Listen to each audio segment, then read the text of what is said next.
नमः शिवाय। शिवजी सदा सहाय। ओम नमः शिवाय। गुरुजी सदा सहाय। रुद्र संहिता के पार्वती खंड का 28वां अध्याय। पार्वती जी का परमेश्वर शिव की महत्ता का प्रतिपादन करना, रोष पूर्वक जटिल ब्राह्मण को फटकारना, सखी द्वारा उन्हें फिर बोलने से रोकना तथा भगवान शिव का उन्हें प्रत्यक्ष दर्शन दे अपने साथ चलने के लिए कहना। पार्वती बोली, बाबा जी, अब तक तो मैंने यह समझा था कि कोई दूसरे ज्ञानी महात्मा आ गए हैं, परंतु अब तो ज्ञात हो गया है, आपकी कलाई खुल गई। आपसे क्या कहूँ, विशेषतः उस दिशा में जब आप अवध्य ब्राह्मण हैं। ब्राह्मण देवता, आपने जो कुछ कहा है वह सब मुझे ज्ञात है, परंतु वह सब झूठा ही है, सत्य कुछ नहीं है। आपने कहा कि मैं शिव को जानता हूँ। यदि आपकी यह बात ठीक होती तो आप ऐसी युक्ति एवं बुद्धि के विरुद्ध बात नहीं बोलते।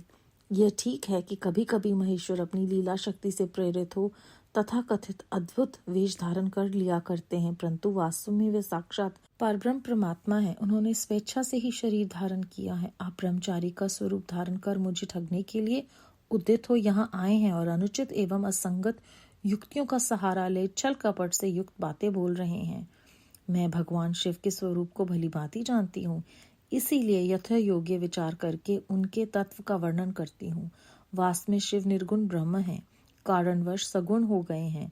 जो निर्गुण है, समस्त गुण जिनके स्वरूप भूत हैं, उनकी जाति कैसे हो सकती है? वे भगवान सदाशिव समस्त विद्याओं के आधार हैं। फिर उन पूर्ण परमात्मा को किसी विद्या से क्या काम? पूर्व काल में कल्प के आरंभ में भगवान शंभु ने श्री विष्णु को उच्छ्वास रूप से संपूर्ण वेद प्रदान किए थे, अतः उनके समान उत्तम प्रभु दूसरा कौन है? जो सबके आदि कारण है, उनकी अवस्था अथवा आयु का मापतोल कैसे हो सकता है? प्रकृति उन्हीं से उत्पन्न हुई है, फिर उनकी शक्ति का दूसरा क्या कारण हो सकता है? जो लोग सदा प्रेम पूर्वक शक्ति के स्वामी भगवान शिव का भजन करते हैं, उन्हें भगवान शंभु प्रभु शक्ति, उत्साह शक्ति और मंत्र शक्ति, ये तीनों अक्षय शक्तियां प्रदान करते हैं।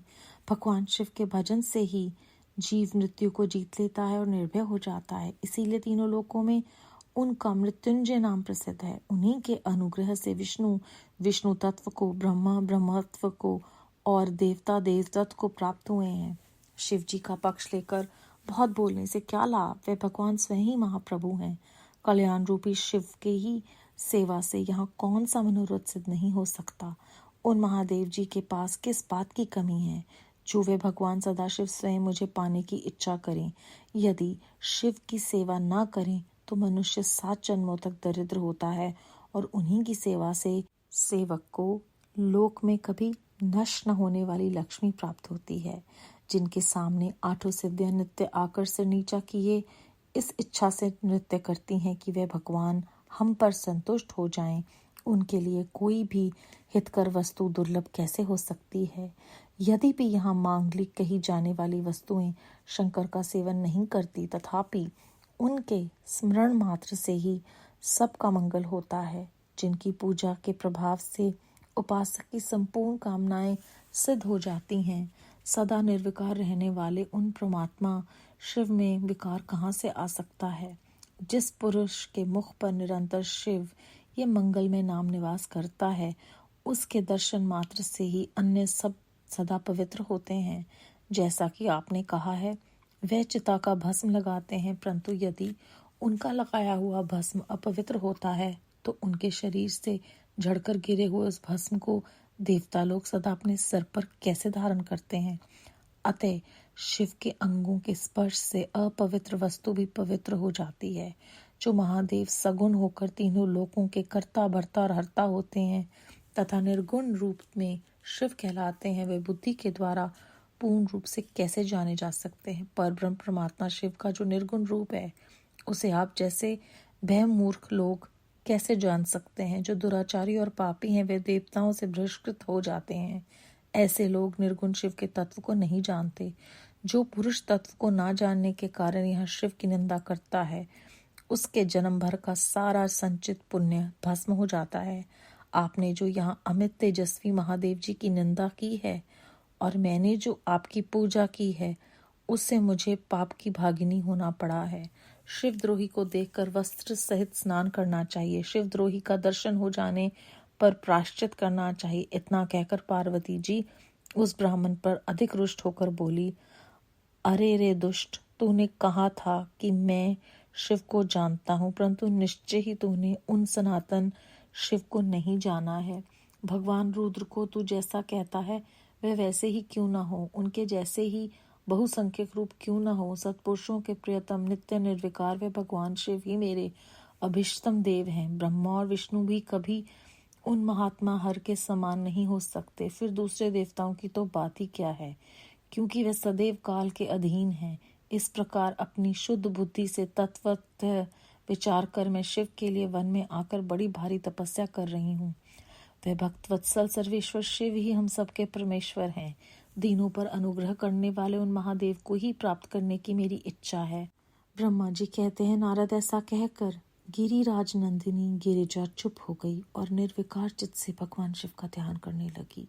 देवी की बात सुनकर वह ब्रह्मचारी ब्राह्मण ज्यों ही कुछ फिर कहने के लिए उद्यत हुआ, त्यों ही शिव में आसक्ति चित होने के कारण उनकी निंदा सुनने से विमुख हुई पार्वती अपनी सखी विजया से शीघ्र बोली। पार्वती ने कहा, सखी, इस अधम ब्राह्मण को यत्नपूर्वक रोको। यह फिर कुछ कहना चाहता है। यह केवल शिव की निंदा ही करेगा। जो शिव की निंदा करता है केवल उसी को पाप नहीं लगता, जो उस निंदा को सुनता है वह भी यहाँ पाप का भागी होता है। भगवान शिव के उपासकों को चाहिए कि वे शिव की निंदा करने वाले का सर्वथा वध करें। यदि वे ब्राह्मण हो तो उसे अवश्य ही त्याग दें और स्वयं उस निंदा के स्थान से शीघ्र दूर चले जाएं। यह दुष्ट ब्राह्मण फिर शिव की निंदा करेगा। ब्राह्मण होने के कारण यह वध्य तो है नहीं, अतः त्याग देने योग्य है। किसी तरह भी इसका मुख नहीं देखना चाहिए। इस स्थान को छोड़कर हम लोग आज ही किसी दूसरे स्थान में शीघ्र चलें, जिससे फिर इस अज्ञानी के साथ बात करने का अवसर न मिले। ब्रह्मा जी कहते हैं, नारद ऐसा कहकर उमा ने ज्यों ही अन्यंत्र जाने के लिए पैर उठाया, त्यों ही भगवान शिव ने अपने साक्षात रूप से प्रकट हो प्रिय पार्वती का हाथ पकड़ लिया। शिवा जैसे स्वरूप का ध्यान करती थी वैसा ही सुंदर रूप धारण करके शिव ने उन्हें दर्शन दिया।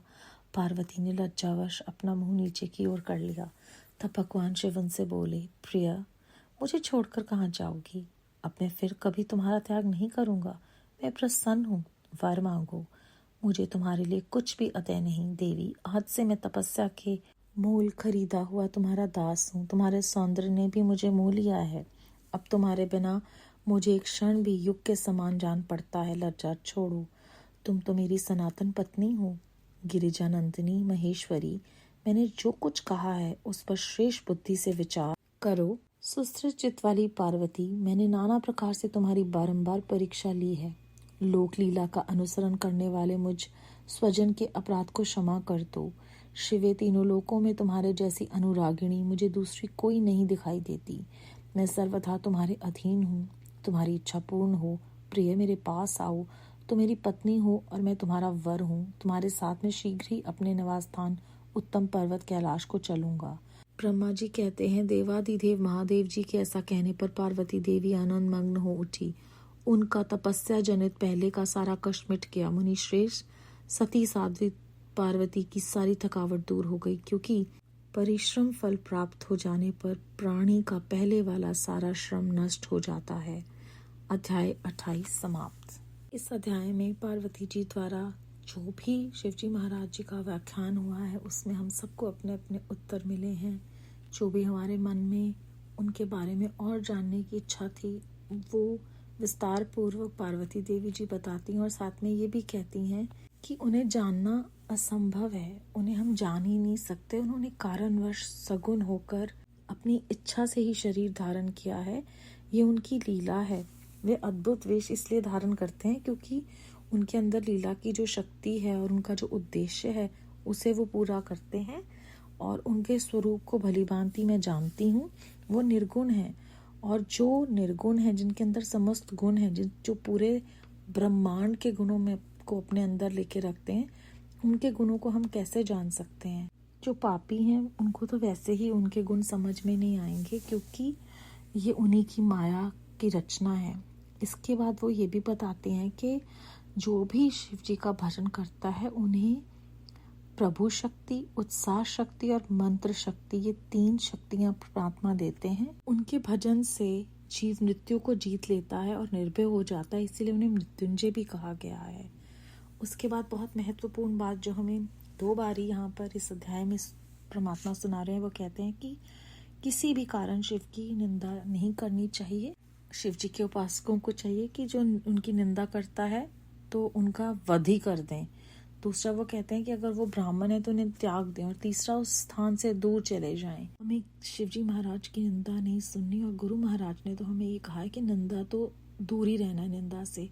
तो कितना सरल तरीका है तीसरा कि वहाँ से दूर चले जाएं। और वो अपनी सखी को कहते हैं कि इसको बार बार देखना पड़ेगा, तो चलो हम यहाँ से दूर चले जाते हैं ताकि हमें फिर से शिव जी की निंदा ना सुननी पड़े, क्योंकि निंदा करने वाला जितना पाप का भागीदार है उतना सुनने वाला भी है। और वो कहते हैं कि क्योंकि मैंने तुम्हारी पूजा कर दी ब्राह्मण देवता, तो मैं भी उस पाप की भागी बन गई हूँ, क्योंकि शिव की निंदा नहीं सुननी चाहिए। उसके बाद जब शिव जी देखते हैं कि वो बहुत क्रोधित हो गई हैं, तो वो अपने असली रूप में आते हैं और कहते हैं कि मैं तुम्हारी तपस्या से मोल खरीदा हुआ दास हूँ। कितनी गहरी बात है हम सबको समझाने के लिए कि केवल उनका सिमरन, उनका नाम, उनका ध्यान, उनके ध्यान में लग कर ही हम उनको पा सकते हैं। और वो भक्त वत्सल है, तो अपने भक्तों के दिल में अपना प्रेम और भाव को देखकर ही सब कुछ दे देते हैं।